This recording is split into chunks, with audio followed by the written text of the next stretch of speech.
Assalamualaikum warahmatullahi wabarakatuh. Sekarang ini banyak orang bisa memberi contoh, tapi sedikit orang bisa menjadi contoh. Memberi contoh itu mudah, tapi menjadi contoh itu yang sulit. Oleh karena itu, pada kesempatan ini kita ingin mengambil contoh bagaimana Rasul melaksanakan perjuangan. Apa modal utamanya?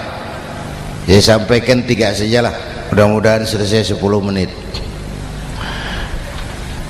Yang pertama, modal utama perjuangan baginda Rasul adalah akhlakul karimah. Memperbaiki akhlak dengan akhlak. Oleh karena itu, Suramadu sudah selesai. Dari dan ke Madura jadi lebih mudah. Bahkan Madura akan jadi daerah industri.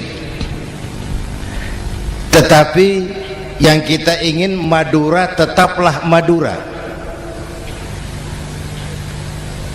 Akhlak tidak boleh berubah.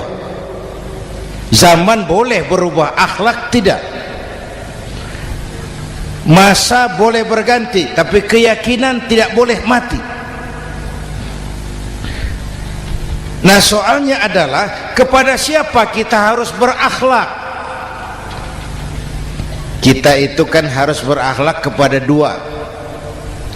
Kita harus berakhlak pertama kepada Allah. Ini yang terpenting.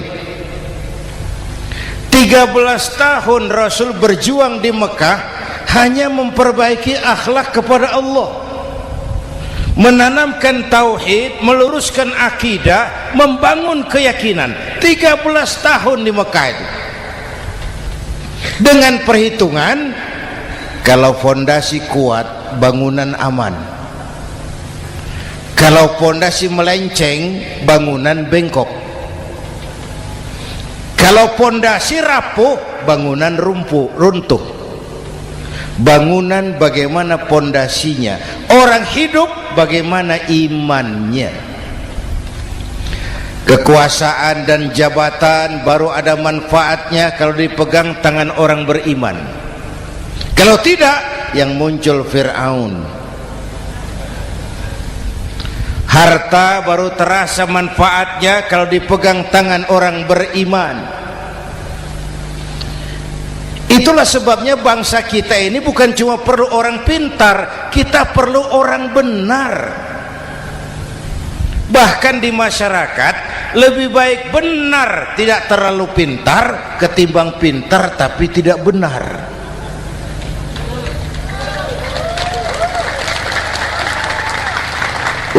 Kalau sudah pintar tidak benar, rusak rakyat itu, Pak. Disuruh ngurus beras malah nimbun beras. Ya, disuruh ngurus laut jadi bajak laut.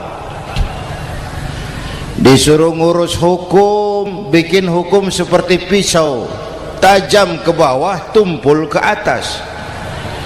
Kalau yang kecil salah, hukum cepat-cepat ditegakkan. Yang besar salah, diam pura-pura tidak mengerti. Itu yang melukai rasa keadilan.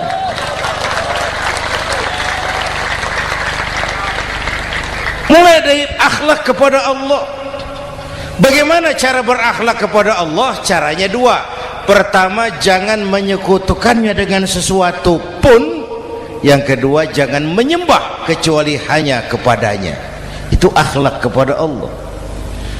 Konsisten, disiplin. Saya bersaksi tiada Tuhan selain Allah, maka saya tidak akan menyembah kecuali hanya kepada Allah. Saya tidak akan takut kecuali hanya kepada Allah. Saya tidak akan minta tolong kecuali hanya kepada Allah. Saya tidak akan melarikan persoalan kecuali hanya kepada Allah. Saya bersaksi Nabi Muhammad utusan Allah, nabi terakhir. Tidak ada nabi sesudah Nabi Muhammad. Harga mati, titik. Disiplin. Ada yang mengaku jadi nabi, wajib tidak percaya. Disiplin. Sekarang ini kan bangsa kita disiplinnya lemah. Korupsi agak sulit diberantas karena pejabat kita takut atasan tapi nggak takut Tuhan.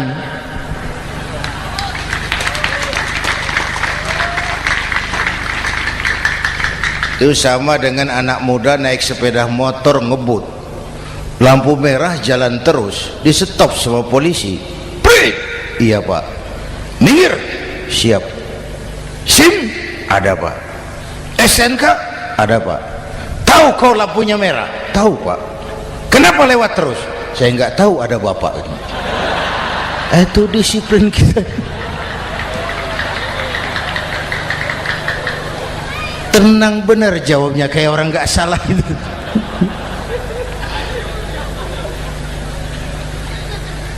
Iman. Apalagi belakangan ini saya sering bilang gini pak, ini humor tapi agak tasawuf. Orang yang paling tenang hidupnya itu tukang parkir.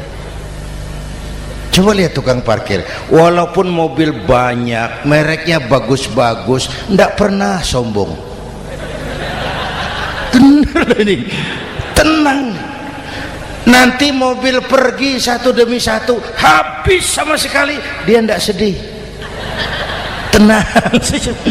Mobil banyak ndak sombong, mobil habis ndak sedih. Apa rahasianya? Ternyata nih tasawufnya di sini. Tukang parkir tidak merasa memiliki, tapi merasa dititipi. Wah, itu. Siapa saja yang merasa memiliki, bersiaplah kehilangan, dan itu menyakitkan. Tapi kalau merasa dititipi, jabatan, harta, anak, istri, semua titipan, hiduplah seperti tukang parkir. Pertama, titipan tidak boleh bikin kita sombong. Dititipi kok sombong, tidak pantas ya. Pak Zainuddin titip mobil ya, silakan. Yang punya mobil pergi, saya petatang peteteng. Tidak pantas dititipi kok sombong. Ada orang dititipi jabatan oleh Allah sombong, dititipi sombong. Ada enggak pejabat sombong? Ada, namanya Fir'aun. Itu pejabat-pejabat sombong anak buah Fir'aun semua. Dititipi harta oleh Allah, jadi orang kaya sombong, sama tetangga ndak mau kenal, orang lain kecil semua, jalan ndak injak tanah, kuntilanak. Yang kedua penting, titipan harus dijaga baik-baik. Kalau tidak, yang nitip marah, yang nitip marah. Pak titip sepeda motor, silakan. Waktu diambil sepeda motor, kaca spion pecah, knalpot hilang, bemper hancur, marah ndak yang nitip? Marah. Saya kan titip, kenapa ndak dijaga baik-baik? Dititipi harta oleh Allah, jadi orang kaya, supaya bangun pesantren, bela yatim, santuni yang lemah, pelitnya 17 setan. Yang nitip marah. Dititipi jabatan oleh Allah, isinya korupsi saja, yang nitip marah. Nah, saya mau kasih lihat sekarang, Allah titip Indonesia. Allah titip Indonesia. Hai rakyat, ini Indonesia, aku titip, kata Allah. Sebentar, ada meja mau naik. Silakan mas. Iklan. Ya, terima kasih. Jangan disangka kalau disediakan air teh pidatonya jadi lama. Dekorasi ini kok. Sampai mana tadi? Hai rakyat, ini Indonesia, aku titip, kata Allah. Ini negara besar dan kaya. Titipan ini ditebus dengan keringat, air mata, darah, dan nyawa. Ini bedanya. Malaysia memang merdeka tapi diberi Inggris. Singapura merdeka diberi Inggris. Indonesia merdeka, keringat, air mata, darah, dan nyawa. Ini negara aku titip, kata Allah. Ini negara besar dan kaya. Buminya subur. Di atas perut buminya segala tanaman hidup. Di bawah perut buminya ada gas, minyak, batu bara. Lautnya kaya, hutannya kaya. Kekayaan negeri ini harus digunakan bagi sebesar-besar kemakmuran rakyat. Itu amanat konstitusi. Disalahgunakan, dikorupsi, yang nitip marah. Yang nitip marah. Kalau dia marah, dia suruh makhluknya yang lain negur. Siapa? Merapi. Bromo, anak Krakatau, itu Merapi demo, Pak. Kalau kita rakyat demo, anak buahnya Pak Danres turun. Tapi kalau Merapi demo, siapa yang mau ngatasi? Mbah Marijan. Selesai. Sekarang Mbah Marijan sudah kumpul sama Mbah Surip di alam barzah, dia sudah ketemu dia. Kata Mbah Surip, tenang Mbah Marijan, tak gendong, aman sudah. Aman sudah. Saya mau bilang Merapi itu makhluk, Krakatau itu makhluk, Bromo itu makhluk. Tidak mungkin makhluk bergerak dengan sendirinya, pastilah ada yang menggerakkan. Maka baik-baiklah sama yang bikin angin supaya bertiupnya sesuai keperluan. Baik-baik dengan yang bikin air supaya datangnya sesuai kebutuhan. Baik-baik sama yang bikin gunung supaya meletusnya pelan-pelan.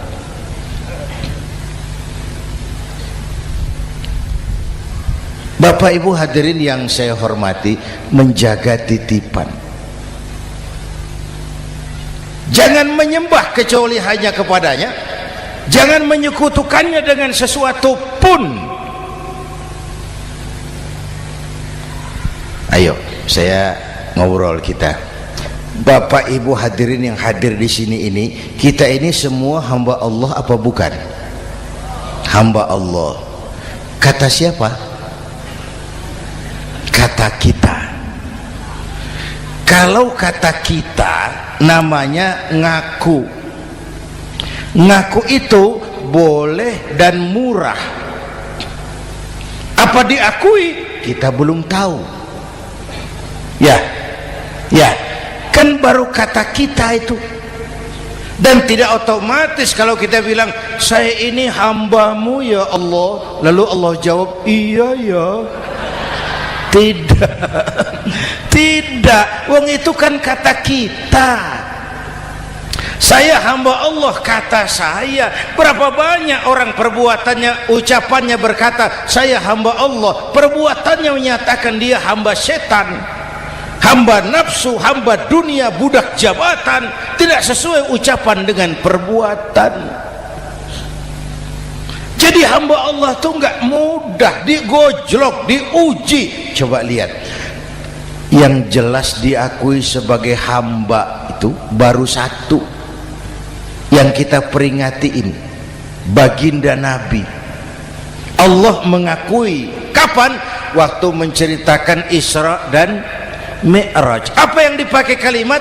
Subhanallazi asra bi'abdih. Maha suci Allah yang telah menjalankan hambanya. Hambanya. Muhammad itu hambaku, aku jalankan dia. Allah mengakui. Kapan kalimat ini turun? Setelah Nabi digojlok, ditempa, digembleng, diuji, difitnah, dicaci maki, dilontari kotoran unta, sahabat-sahabatnya dibantai. Lolos, Muhammad betul-betul hambaku. Ayo Isra Muhammad. Subhanallazi asra bi'abdi, hambaku. Jadi kalau mau jadi hamba Allah ya diuji, digojlok, digembleng. Nah, mari kita lihat kehambaan baginda Nabi. Orang yang paling bersih hatinya Rasulullah. Orang yang paling baik akhlaknya Rasulullah. Orang yang dosanya sudah mendapat jaminan ampun Rasulullah. Tapi Rasulullah kalau sholat malam bengkak kakinya karena rajin sujud. Hati bersih, akhlak terbaik, dosa sudah diampuni. Tapi kalau sholat malam kakinya bengkak karena rajin sujud. Saya tahu di sini juga banyak yang kakinya bengkak. Cuma urusannya apa, itu urusan masing-masing. Pada tingkat seperti itu Rasulullah, saya perlu Allah, saya perlu Allah, saya perlu Allah. Yang 100 tahun kita bangun selesai oleh gempa 3 menit. Ya, yang 100 tahun kita bangun ternyata selesai oleh gempa 3 menit. Kita perlu Allah, kita perlu Allah. Makanya musibah itu kan kalau menimpa orang baik-baik namanya ujian. Kalau menimpa orang setengah baik itu paru-paru yang bikin malaikat bingung. Sholat rajin, maksiat tekun, baca Quran mau, fitnah orang hobi, ngaji nyolong jalan terus. Untung di sini nggak ada yang begitu. Di Jakarta banyak. Di sini insya Allah sama. Jakarta. Orang separuh-separuh seperti itu kalau dapat musibah itu namanya teguran, bukan ujian. Kenapa ditegur? Lalai. Nah, kalau orang jahat dapat musibah itu namanya persekot. Uang muka tanda jadi. Kontannya nanti di akhirat. Kalau diuji bukan saja harus sabar tapi harus lulus. Kalau ditegur introspeksi, perbaiki yang kurang, kurangi yang memang berlebihan. Bertali-tali, bersambung-sambung musibah ini. Dan musibah kalau datang tidak pernah memilih, tidak pernah memilih. Bapak Ibu hadirin yang saya muliakan, jadi mari yang pertama jaga akhlak kita kepada Allah. Jangan menyekutukannya dengan sesuatu pun, jangan menyembah kecuali hanya kepadanya. Sekarang kan musim entertain, orang pandai membangun pencitraan, orang pinter bikin bungkusan. Sekarang ini kiai sama dukun tipis bedanya. Bener Pak, pemburu hantu pakai sorban, pakai gamis, nanti kiai pakai helm.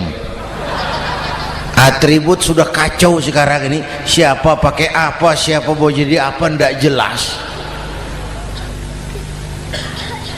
Sementara masyarakat kita memang agak kutil, kurang teliti, cepat heran, gampang kagum.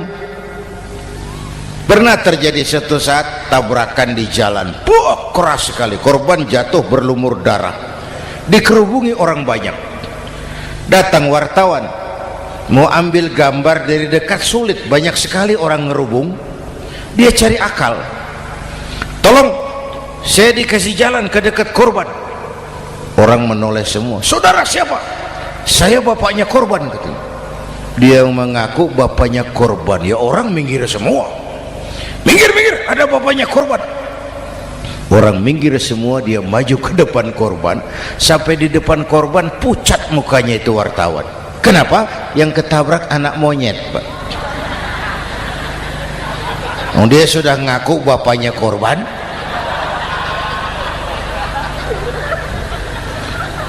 Ini cerita pendek tapi pesannya dalam.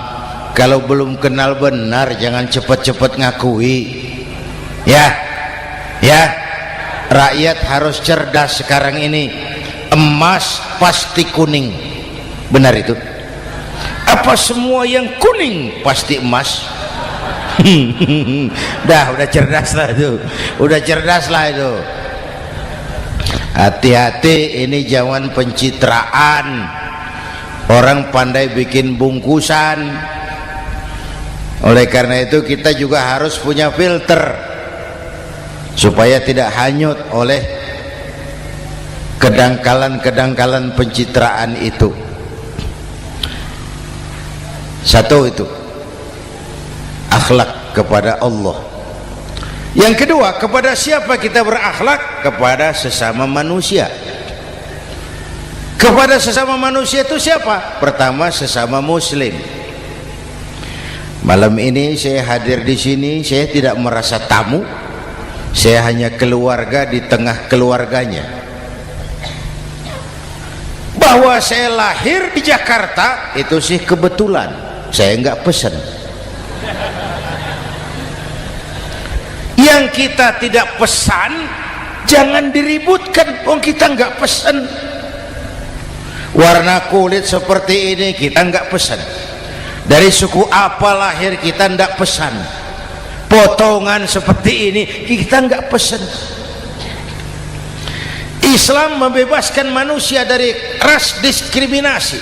Pada waktu yang bersamaan Islam mengangkat harkat, derajat, martabat kaum wanita. Ini kasihan dari tadi nggak diajak ngomong nih. Pada waktu yang bersamaan Islam mengangkat harkat, derajat, martabat kaum wanita. Ibu-ibu mestinya lebih terima kasih sama Rasulullah. Sebelum Rasulullah datang, nasib perempuan menyedihkan, dilecehkan, harganya murah. Sebelum Rasulullah datang, murah. Sebelum Rasulullah datang, murah. Coba lihat wanita sebelum Islam, sedih, dilahirkan hanya untuk melahirkan, alat pemuas nafsu. Kalaupun berperan, peranannya cuma segitiga, dapur sumur kasur, kasur sumur dapur, putar-putar di situ saja. Tidak usah di Arab, dunia. Di Jawa, raja-raja Jawa sebelum kenal Islam seenaknya ngumpuli perempuan kan, selirnya yang 30, 50. Sultan-sultan di Turki piara harem ratusan orang perempuan. Kaisar terakhir dinasti Ming Cina bangun istana 1000 kamar, istrinya 1000. Innalillahi wa inna. Itu saya coba pikir, raja kalau istrinya 1000, kapan pakai kolor itu raja?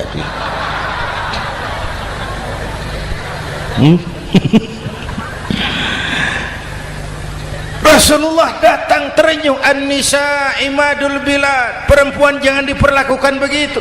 Perempuan tiang negara. Kalau baik perempuan, baik negara. Kalau rusak perempuan, hancur negara. Waktu ditanya, ya Rasul, siapa yang paling harus saya taati di dunia? Ibumu. Setelah itu siapa lagi? Ibumu. Setelah itu siapa lagi? Ibumu. Setelah itu siapa lagi? Bapakmu. Menghargai perempuan, ibumu, ibumu, ibumu, bapakmu. Ibu 3 kali disebut, bapak 1 kali, ibu 3 kali, bapak 1 kali, ibu 3, bapak 1 bapak. Gimana sih ngitungnya jadi kerok begini? Salah ngitungnya, salah.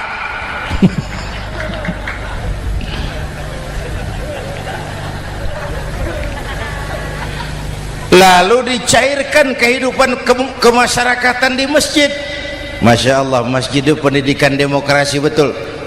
Pertama, siapapun masuk masjid copot sandal, buka sepatu. Benar itu? Ini masyarakat yang mau kita bangun. Tidak ada warga negara kelas 1, semua sama. Lurah masuk masjid buka sepatu, rah. Camat masuk masjid buka sepatu, mat. Gubernur masuk masjid buka sepatu, Nur. Nikmatnya masyarakat masjid, nikmatnya masyarakat masjid. Coba binatang saja harganya tidak sama toh. Sapi yang mahal, yang gemuk, betul, karena harga sapi pada dagingnya. Makin gemuk sapi makin mahal harganya. Tapi ada burung perkutut lebih mahal dari sapi, padahal dagingnya sedikit, betul. Kenapa harganya lebih mahal dari sapi? Harga perkutut suaranya. Di mana harga manusia? Yang paling gemuk silahkan bersaing dengan sapi. maaf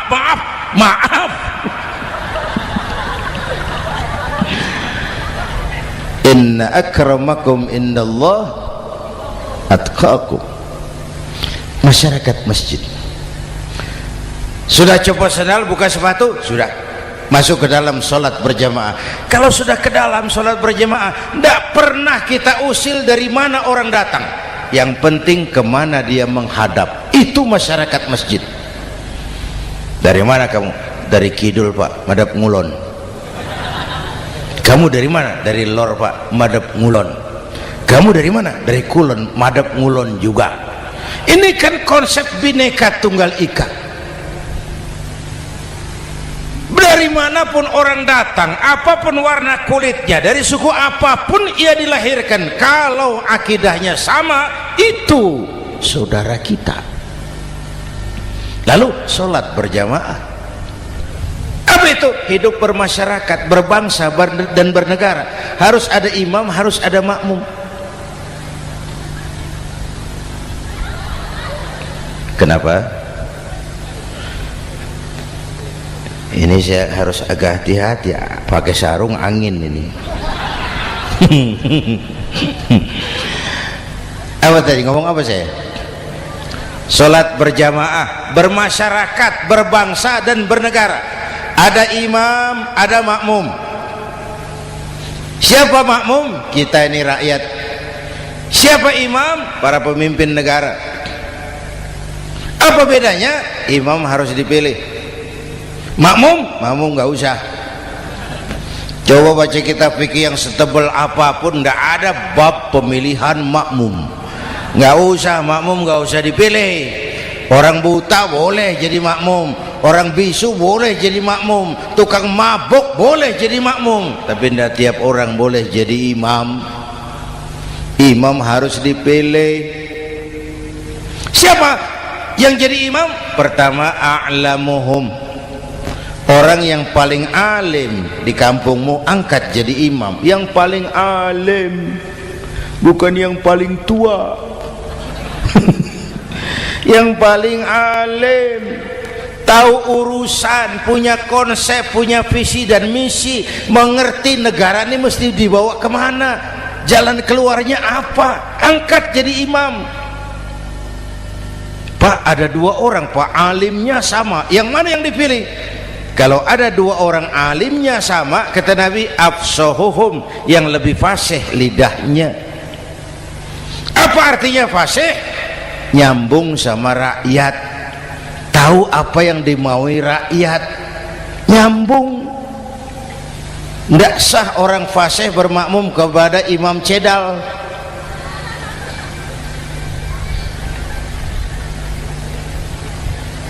Kenapa Bu? Nyambung. Capek kalau punya imam gak nyambung sama makmum. Makanya kalau sudah jadi imam, pesan Nabi apa? Idza amma ahadukumun nasa falyukhaffif.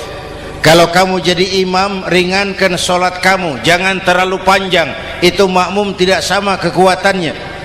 Ada yang tua renta, diri saja sudah gemetar. Ada makmum yang punya darah tinggi, kalau sujud lama kepalanya sakit. Ada makmum yang sudah janji habis sholat mau terima uang. Jangan kalau sudah jadi imam di kota, sholat isya berjamaah, rakaat pertama selesai Fatihah, Yasin, bubar makmum itu. Jadi imam jangan terlalu lama. Kayak Husni Mubarak tuh kelamaan jadi imam, 30 tahun, rakyat capek.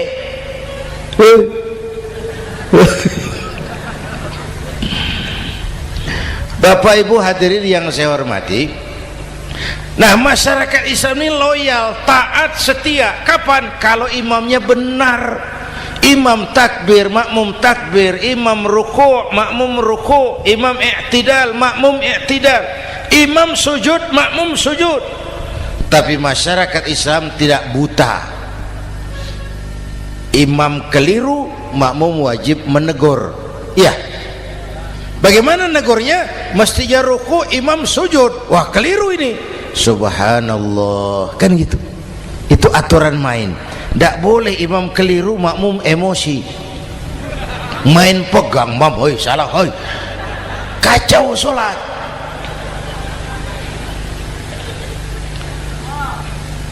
Imam buang angin, apa makmum lalu berkata, demi kesetiaan saya kepada imam, imam buang angin, saya lebih keras lagi. Goblok. Iyyaka na'budu wa iyyaka nasta'in. Sampai situ imam buang angin, minggir, tidak usah ribut. Yang di belakang 1 orang maju ke depan, lanjutkan pekerjaan imam. Yang penting imam tahu diri, buang angin, minggir. Ini negara rusak karena imam sudah buang angin. Tenang aja, kayak orang nggak salah itu loh.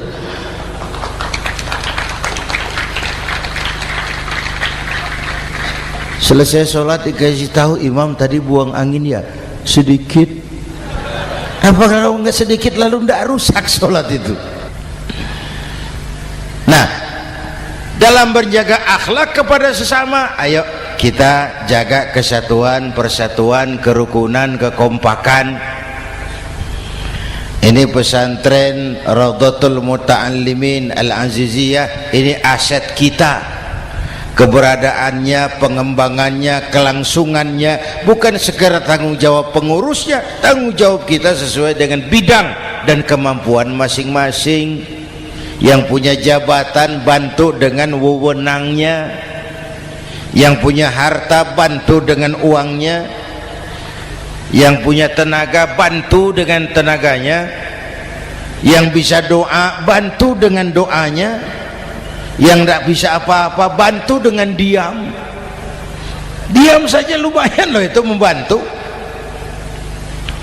Bapak Ibu hadirin yang saya hormati, saya ingat almarhum Panglima Besar Sudirman pernah bilang, kamu itu kalau mau menang harus kuat, kalau mau kuat harus bersatu, kalau mau bersatu hidupkan semangat silaturahmi.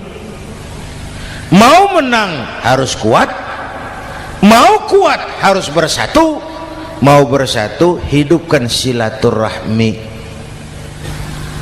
Bapak Ibu hadirin, rukun antar umat seagama. Beda pendapat boleh, marah, jangan. Kalau di Jakarta kan sekarang lagi musim apa itu wahabi yang bid'ah, sedikit bid'ah itu. Saya sih bilang yang suka tahlil bagus, terusin. Yang nggak suka tahlil nggak apa-apa, tapi jangan mencaci maki yang suka tahlil. Orang yang mabuk masih banyak kok yang tahlil dicaci maki. Kita ini seperti orang kurang kerjaan. Waktu guru saya Hadratul Mukarram Ki Haji Dr. Idham Khalid wafat, saya ajak orang baca Fatihah. Selesai, saya lagi duduk di belakang, seorang pengusaha nemui saya, Kiai, kenapa? Saya coba ingin kepastian. Apa? Orang yang sudah mati dibacakan Fatihah itu apa pahalanya sampai? Saya bilang gini, Mas, kamu kalau nggak percaya mati aja dulu. Saya bacain Fatihah, tunggu di sono. Kalau nggak nyampe balik lagi nggak apa-apa.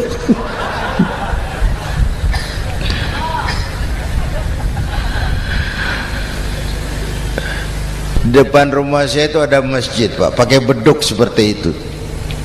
Ada teman saya,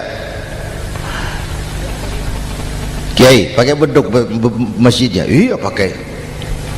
Kan Rasulullah enggak pakai. Enggak memang.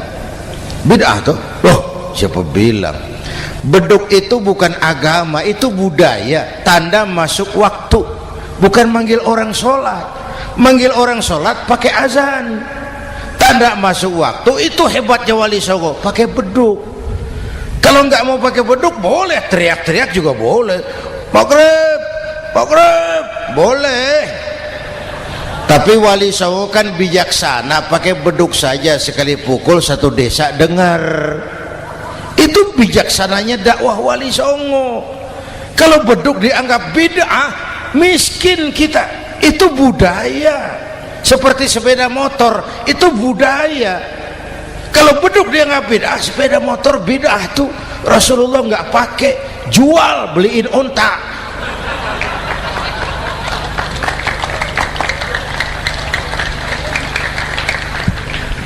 Ayo cari persamaan, jangan memperbesar perbedaan. Hormati pendapat orang kalau pendapat kita juga ingin dihormati. Kasus Ahmadiyah meledak lagi di Cikesik, Banten. Lalu pendekar-pendekar HAM menganggap itu tirani, mengganggu kebebasan beragama. Dia lupa bahwa Ahmadiyah masalahnya bukan kebebasan beragama, tapi penodaan terhadap agama. Kalau kebebasan beragama sih umat Islam welcome. Orang mau Hindu, mau Buddha, mau Kristen bebas memilih agamanya masing-masing. Tapi ini kan Ahmadiyah lain, ngakunya Islam tapi ada nabi lagi sesudah Nabi Muhammad, namanya Mirza Ghulam Ahmad, asal dari India. Saudara hadirin yang saya hormati, ini yang prinsip penodaan terhadap agama. Kalau nggak ngaku Islam nggak masalah. Supaya mau aman caranya cuma dua, Ahmadiyah jadi agama sendiri, karena Malaysia sudah melarang, Brunei sudah, Rabitoh Alam Islami menyatakan aliran sesat, Saudi Arabia melarang pengikut Ahmadiyah pergi bikin haji, udah dianggap non muslim. Cuma memang pemerintah kita nggak tegas. Kalau dari dulu dinyatakan dilarang, nggak akan ada lagi kasus-kasus seperti itu.